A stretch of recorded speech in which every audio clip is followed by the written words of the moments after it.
Hello, this is Basic Electronics Engineering. The course code is EC201. The contact hour is 3 lecture classes. The total contact hour is 36 hours. The credit point of this subject is 3. Myself, Dr. Indranath Sarkar. I am the Associate Professor in the Department of Electronics and Communication Engineering of GIS College of Engineering, Kolladi.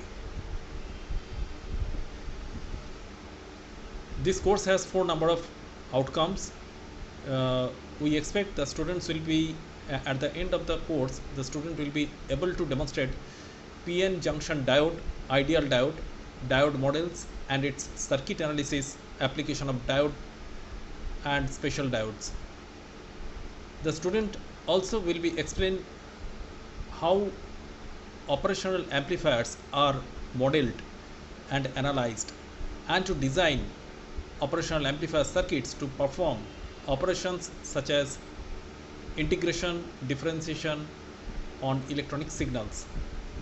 The students must analyze the concept of both positive and negative feedback in electronic circuits and its applications. The student must develop the capability to analyze and design simple circuits containing nonlinear elements such as transistors using the concept of load lines, operating points and the incremental analysis. This course is comprised of 6 number of modules. Each module has the number of class limited, that is 5 number of class assigned to module 1 on basic semiconductors, 7 contact hour assigned to module 2 on PN junction diode and its applications.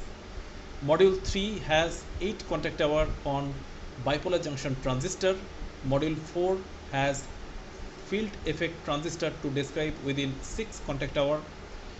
8 contact hour assigned to module 5 where feedback and operational amplifier will be discussed, and the 2 contact hour assigned to module 6 where the cathode ray oscilloscope will be discussed. This is the prerequisite required for basic electronics engineering. Normally prerequisites are essential to understand a certain course.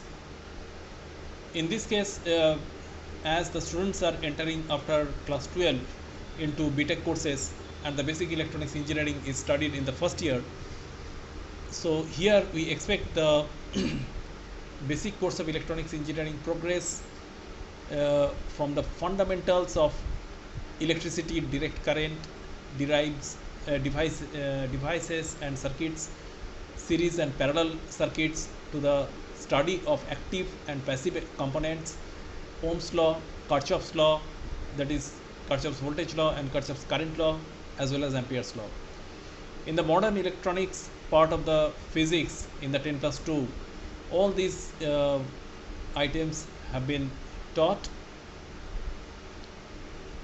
So students should recapitulate these theory as well as mathematical formula before going to opt for basic electronics engineering.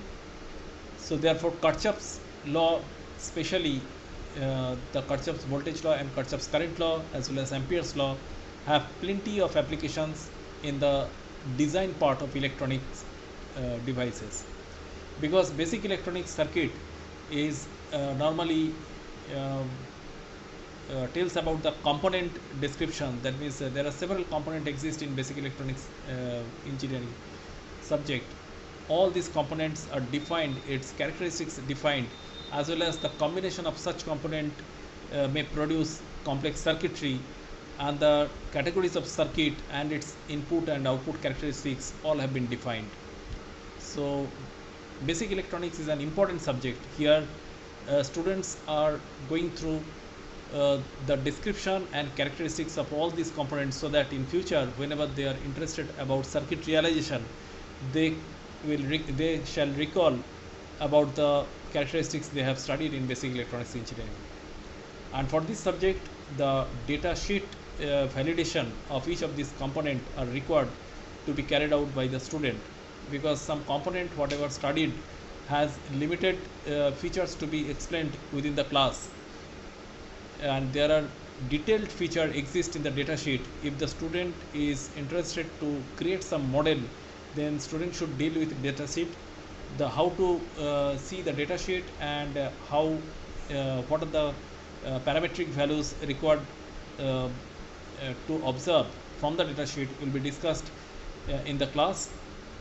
So basic electronics engineering is one of the important subject for any engineering domain, because uh, nowadays there are many interdisciplinary projects are going on in which some electronic circuitry exists. So irrelevant of the department, electronic circuit may be applied to many issues. So that is why basic electronics has contribution about the basic characteristics understanding for those components. So students must give full attention about the characteristics as well as description, mathematical equation whenever discussed for each of the components.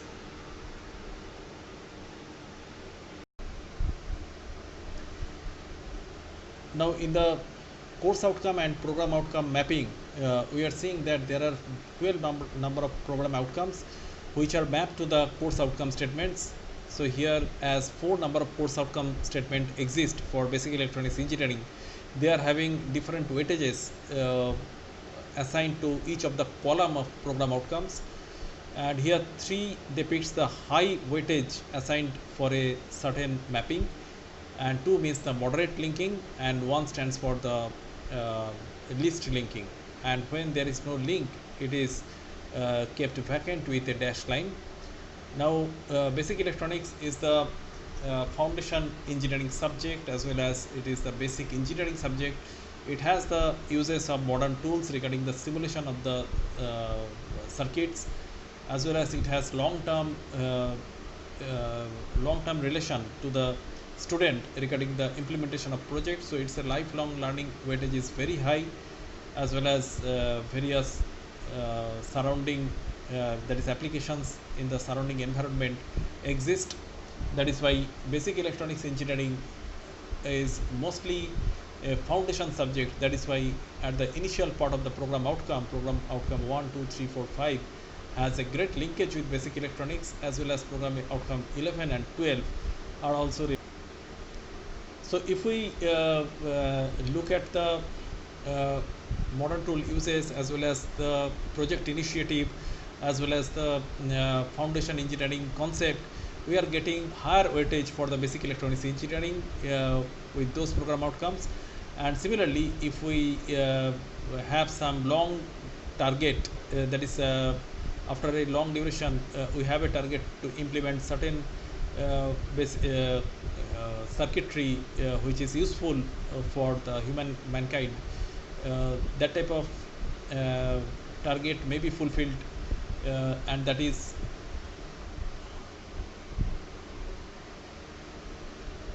lifelong learning has a great importance on basic electronics engineering, because we sometimes we have a future target of implementing any circuit or applications for the mankind. So that is why basic electronics are getting higher weightage in that part. The course has objective impart fundamental knowledge to understand the basic of semiconductor and components like diode, transistor, FET, MOSFET, and operational amplifier. It will be it would build mathematical and numerical background for design of electronic circuit and components value. Students equipped with the knowledge and training provided in the course will be able to participate in the design and development and operation in the different area of electronic systems. So therefore basic electronics has a widest domain of application, because it is dealing with the components which are required to implement electronic circuitry. So all the basic components are included regarding its description, input characteristics, output characteristics. So that is why whenever there is a project related work, basic electronics recalled. So that is why it has a long time application for students of any department, because in any department there is a project realization with electronic circuitry. For any domain, it involves uh, the concept of various components of basic electronics. So therefore, this subject is truly important for any department. Now we are discussing bipolar junction transistor with mathematical problems. Here the problems will be discussed. Now before that, let us look into the basic theory of quiescent operating point. The quiescent operating point is nothing but the intersection of the DC load line and the collector emitter voltage versus collector current characteristics, that is the output characteristics and the DC load line. This cut point is known as quiescent operating point. For any transistor amplifier circuit, this quiescent operating point is fixed depending upon the value of the collector, the resistor connected to the collector terminal, the DC supply voltage, and the biasing voltages at the input side. Because biasing voltages at the input side fixes the base current, and the VCC is nothing but the maximum collector emitter voltage when the output circuit is open. That means the point B shows the supply voltage of the DC battery, as well as if the output terminals are short circuited, at that time the maximum current at the output circuit is given by the point A, which is the ratio of VCC and RC. So here the quiescent point voltages and currents are determined by point number C and point number D. Now it is a fixed point and it is the DC reference point for the circuit. So before applying AC signal to the amplifier, this quiescent operating point need to be set so that the quantity of amplification can be previously plotted. That means the previous calculation of the amplification area may be done if the quiescent point is properly evaluated. Now here a problem has been discussed. For the circuit shown in figure, draw the DC load line. So DC load line, as we already have seen, that open circuit voltage and short circuit current at the output terminal of transistor amplifier may be joined to form the DC load line. So here VCE is equal to VCC minus ICRC, as we know from the output circuit equation for the transistor amplifier. So VCE equal to VCC minus RC gives us IC equal to 0 when the output is open. So therefore VCC is equal to VCE, and that is equal to 12.5 volts. So therefore point number B is 12.5 volt. Similarly, if we short circuit the collector and emitter terminal, we get the maximum collector current is 12.5 divided by 2.5, so it is around 5. So 5 milliampere is the maximum collector current when the output terminals are short circuited. Therefore we are getting the line AB by joining 12.5 volt and 5 milliampere.